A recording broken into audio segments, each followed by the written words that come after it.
Hey, how's it going, everybody? Hopefully you're having a good one. Thanks for stopping by. Today, I want to talk about Nendoroids again. They've been a bit of a hot topic lately because Good Smile Company, if you haven't heard, is starting to change their packaging, and I just so happen to have gotten one of those new Nendoroids in the mail today, the new Taiga Aisaka 2.0. I was gonna unbox this anyway, but I figured why not make a dedicated video for this just so you guys can see what this is all about, and I can whip this up pretty quickly in like 10 minutes or so. So yeah, this isn't the first time that Nendoroids have seen new redesigns when it comes to how they package their figures, but this might be one of the more radical changes, I suppose.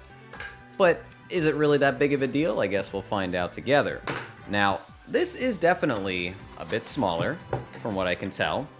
Honestly, this looks extremely small now that I see it in person. Doing a side-by-side comparison, you can see they really reduced the size of these things in terms of the height, but they are slightly thicker, like ever so slightly. I can definitely appreciate how small these are now. But yeah, they have lost the windows, which I know a lot of people do not like about this packaging. It's definitely a bummer that you no longer get to see the figure anymore, and there's a bunch of reasons for that, but we talked about that in the previous video, so we won't get into that right now. Very familiar packaging though. This does look like a Nendoroid, but there is something about the lack of window that does just inherently make this feel or look a little bit cheaper to me. I don't know what it is. Might just be because I'm used to it. Happy to see that they did include a little sticker on the front though, so you know this is an authentic product. I was complaining about that, or really suggesting it in that previous video. But yeah, let's open her up and see what this is all about. I wonder if I'm gonna have to unbox this twice just so I can get some up-close shots of it.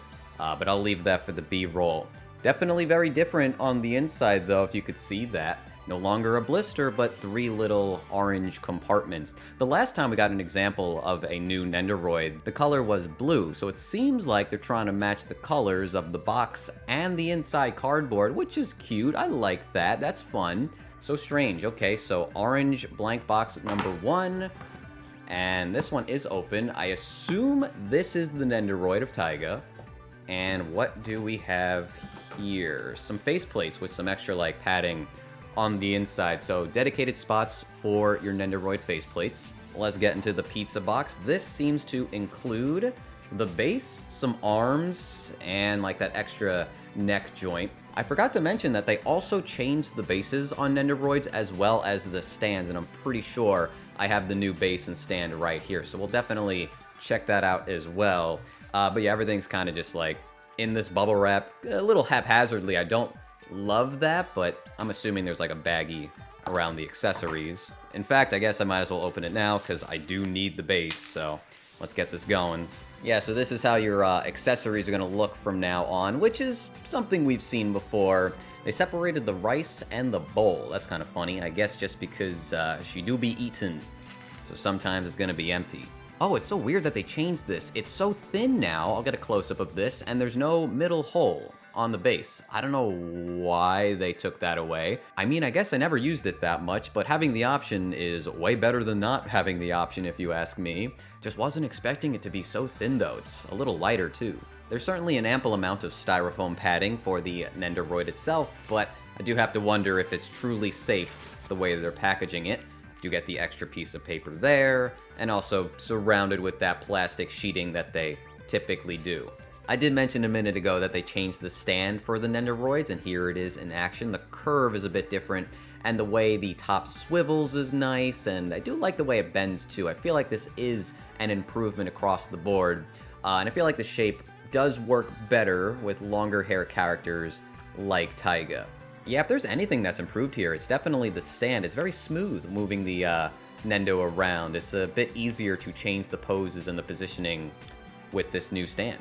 So that's good. Oh, and I should mention before I forget that they did change the neck joints on the Nendoroids just to prevent them from breaking at least a little bit more, which is great. You only still get that up and backwards movement, or I guess depending on how you set up the joint, it would go left and right, but yeah, it kind of is a similar setup. It won't really feel that different, maybe a little bit stiffer, but ultimately they just wanted you to not break this as much, which I could appreciate.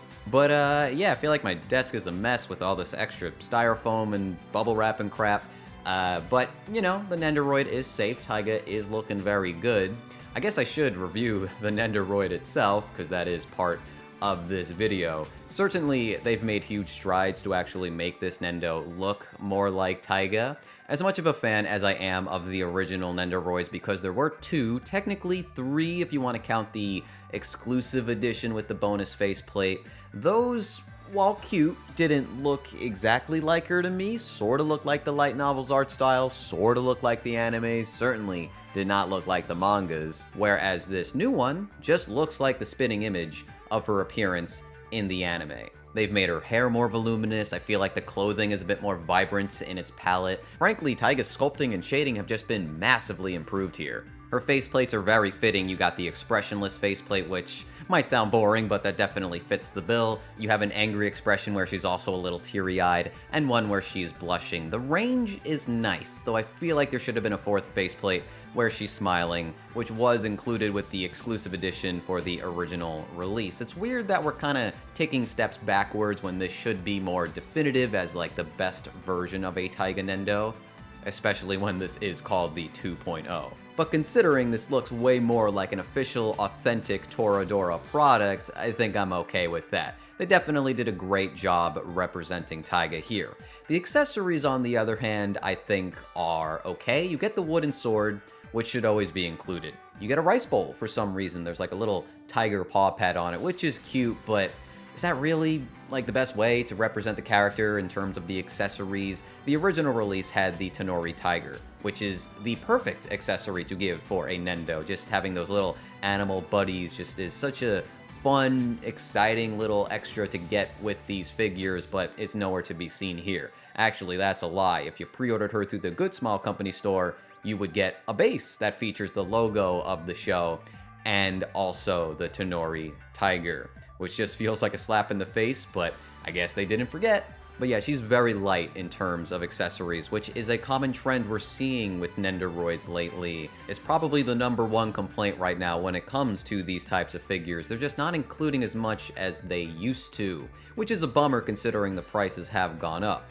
Now, they've gone up because of the economy, so I'm not really going to blame them for that. But again, this doesn't really feel like a 2.0 figure when the previous one had better accessories, at least if you ask me. I mean, ultimately, it doesn't really matter for me because I own all of the Nendos. I could just swap the pieces if I want to, but for somebody looking for the perfect Taiga Nendo, I don't really know which one to tell them to go for. Probably the newer release because it's easier to get, and it's cheaper. The previous one did skyrocket a little bit. That and the stand. The way they used to do stands back in the day was absolutely dreadful. You would, like, put the feet into this little component and then connect it to a joint, and it couldn't really move. You couldn't really pose them in any way, and over time the joint would just get looser and more brittle and eventually just break, which did happen with my Taiga Nendo. Had to replace that joint with a neck joint.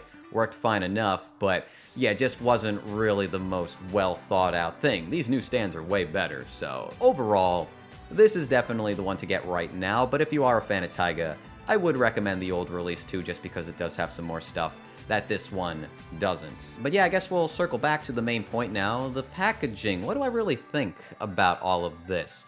Over time, they have changed the boxes quite a bit, right? We've seen many different designs. I'll show a few of them if I haven't already right now. But also, even recently, we have seen them kind of downgrade their blister packaging, not include as many, like, you know, specific components and just compartments for the pieces. You would very often get baggies just with like all of your stuff thrown into it, which never really felt that great. But I figured or just assumed that was for Nendoroids that didn't really sell that well, so they didn't want to spend as much money like making this very specific mold for the Nendos. But now this is it. This is the future of the Nendoroid line. And I can't say I love it, but I also don't think it's that big of a deal yet, at least until I get something damaged, and then there's a reason to complain. I do like the way that they stuffed all of this extra protection for the Nendoroid itself. And I do like this little component for the faceplates, that's nice, but I don't know if everything's really truly safe this way. I mean, there's just way more opportunity for the figure now to get damaged over time, or even when you first get the figure, because it's just not as securely packed as it once was, and that's just frankly a fact. Even if they're taking steps, it's just not as secure and as protected as it once was. I guess it's not the worst, but yeah, I don't know. I don't think I'm gonna lose sleep over this, but I don't really feel very excited about these Nendo boxes right now. But it is interesting to see, and I do wonder if my opinion is going to change moving forward as like more and more Nendos come out. I do have a few more on the way, only like 2 or 3 more, but I'm assuming those will also be packaged this way. I will say though, and I am recording this part after everything else, I tried to put Taiga's Nendo away, and I just felt like it wasn't as like easy as it should have been. You know, it's kind of hard to get the box in the exact same formation, and like the paper and the padding kind of sticks out a little bit more because you don't package it like a factory would, right? Or whoever's doing it. So I didn't love that. Just feels like the box is a bit more bloated the second time around, putting them all back in, the pieces.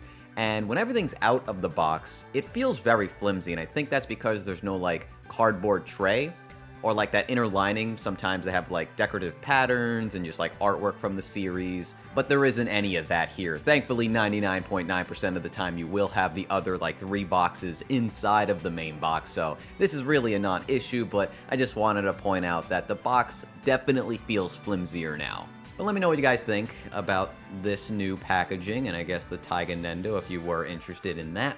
Definitely a lot of, negativity surrounding this, but there is some positivity as well. Some people do like this change, but also at the same time, a lot of people don't have this in their hands yet. So hopefully you found this interesting. I feel like this might have gone a little longer than I was expecting, but this is a Zuko video. Either way, thanks for watching, really appreciate it, and I'll catch you guys for the next one. Leave me a comment and subscribe if you want to support the channel, and I do have a Patreon now if you want to support me even more. But that's it. I'll see you later. Peace.